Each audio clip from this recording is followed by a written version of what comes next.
Mango pudding ഉണ്ടാക്കി നോക്കിയാലോ. അതിനായിട്ട് ഞാൻ 2 പാക്കറ്റ് മാരി ബിസ്ക്കറ്റ് എടുത്തിട്ടുണ്ട്. അതിനെ നന്നായിട്ടൊന്ന് ക്രഷ് ചെയ്തെടുത്തിട്ടുണ്ട്. ഇതാ ഈ കോലത്തിലൊക്കെ ആയിട്ടുണ്ട്. അതിലേക്ക് ബട്ടർ ഒരു 100 ഗ്രാം ആഡ് ആക്കി കൊടുത്തിട്ടുണ്ട്. എന്നിട്ട് അതിനെ പുഡിംഗ് ട്രേ എടുത്തിട്ട് നമ്മൾ ലെവൽ ചെയ്തെടുക്കുകയാണ്. അപ്പോൾ ആ പണി കഴിഞ്ഞു കേട്ടോ. ഇനി ഫ്ലെയിം ഓൺ ആക്കിയിട്ട് പോട്ട് വെച്ചിട്ട് അതിലേക്ക് 3 കപ്പ് മിൽക്ക് ആഡ് ആക്കി കൊടുത്തിട്ടുണ്ട്. എന്നിട്ട് ഇതിലേക്ക് 1/2 കപ്പ് വിപ്പിംഗ് ക്രീം ആഡ് ആക്കി കൊടുത്തിട്ടുണ്ട്. ഏത് വിപ്പിംഗ് ക്രീം ആയാലും മതി കേട്ടോ, കുഴപ്പമൊന്നുമില്ല. അതിലേക്ക് 1/4 കപ്പ് കണ്ടൻസ്ഡ് മിൽക്ക് നന്നായി ഒന്ന് മിക്സ് ചെയ്ത് കൊടുക്കുക. ഇനി അതിലേക്ക് ഒരു 1/4 ടീസ്പൂൺ മാംഗോ എസൻസ് ആഡ് ആയി കൊടുത്തിട്ടുണ്ട്. Then 3 table spoon sugar, table spoon ആണ് കേട്ടോ, 3 ടേബിൾ സ്പൂൺ ആഡ് ആയി കൊടുക്കും. ഇത് നല്ല പഴുത്ത മാങ്ങ വെള്ളം ചേർക്കാതെ നമ്മൾ അരച്ചെടുത്തതാണ്. ഇതൊരു 1/4 കപ്പ് ഇതിലേക്ക് ആഡ് ആയി കൊടുത്തിട്ടുണ്ട്. അപ്പോൾ നമ്മൾ പുഡിങ്ങിൻ്റെ കളറൊക്കെ ഒന്ന് മാറി വരും കേട്ടോ. നല്ല മാങ്ങയുടെ സ്മെല്ലും കളറൊക്കെ ഒന്ന് ചേഞ്ച് ആവും. എന്നിട്ട് ഇത് നമുക്ക് വീണ്ടും നന്നായി ഒന്ന് മിക്സ് ചെയ്തെടുക്കാം. ഇനി നമുക്ക് 1 ടീസ്പൂൺ കസ്റ്റാർഡ് പൗഡർ ചേർത്ത് കൊടുക്കാം. കസ്റ്റാർഡ് ഇല്ലാതെ കോൺഫ്ലോർ ആയാലും മതി, കുഴപ്പമൊന്നുമില്ല. 25 ഗ്രാം ചൈന ഗ്രാസ് വെള്ളത്തിൽ കുറച്ച് നേരം കുതിർത്തിട്ട് ഇട്ട് കൊടുത്തിട്ടുണ്ട്. അത് ഞാൻ ചൂടുവെള്ളത്തിലാണ് കേട്ടോ കുതിർത്ത് വെച്ചിരുന്നത്. ഇനി നമുക്ക് നന്നായി ഒന്ന് മിക്സ് ചെയ്ത ശേഷം ചൈന ഗ്രാസൊക്കെ മിക്സായി കഴിഞ്ഞാൽ ഇതിനൊന്ന് തണുപ്പിക്കാൻ വേണ്ടിയിട്ട് വെക്കാം.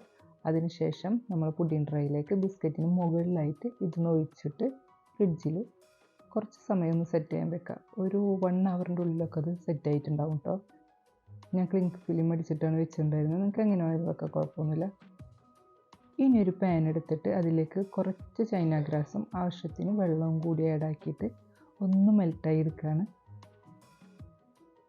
പെട്ടെന്ന് മെൽറ്റായി കിട്ടുന്നുണ്ടോ. മീഡിയം ഫ്ലെയിമിൽ വെച്ചിട്ട് ഒരു 1-2 മിനിറ്റ് നമുക്ക് മിക്സ് ചെയ്യുന്നതോടും കൂടി തന്നെ ചൈന ഗ്രാസ് മെൽറ്റായി കിട്ടും. അതിലേക്ക് ഇനി ഒരു സ്പെഷ്യൽ ഇൻഗ്രീഡിയൻറ്റ് നമ്മുടെ മാംഗോ ജ്യൂസ്.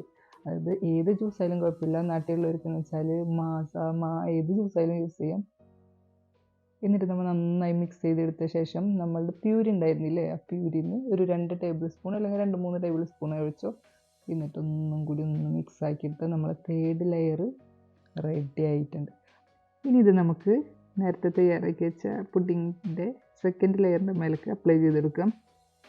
കംപ്ലീറ്റ് ആയിട്ട് ചൂട് മാറണമെന്നൊന്നുമില്ല കേട്ടോ. അതിന് മുമ്പ് തന്നെ നമുക്ക് ഒഴിച്ചു കൊടുക്കുന്നുണ്ട്, കുഴപ്പമൊന്നുമില്ല. ഇനി ഇത് നമുക്ക് സെറ്റ് ചെയ്യാൻ വെക്കാം.